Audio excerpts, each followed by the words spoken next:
नवी मुंबई विमानतळाला दिबा पाटलांचं नाव देण्याची याचिका फेटाळण्यात आली आहे। नाव देण्याचा अधिकार कोर्टाला नाही, नाव देण्याचा विषय राज्य आणि केंद्राच्या अखत्यारीत आहे। राज्य आणि केंद्राकडे विचारणा करा असं सुप्रीम कोर्टानं म्हटलेलं आहे।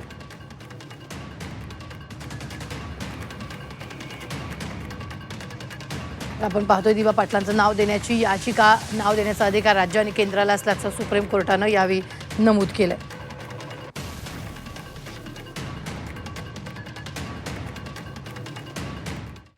सरकार पॉलिसीमध्ये कोर्ट हे हस्तक्षेप करत नाही आणि कायदा ह्याची मान्यता देत नाही आहे, करिता ही SLP रिजेक्ट करण्यात आलेली आहे। तरी पत्रव्यवहार सरकारसोबत करत राहावे, बाकीचे पर्याय मार्ग ओपन असून ही याचिका फेटाळण्यात आलेली आहे।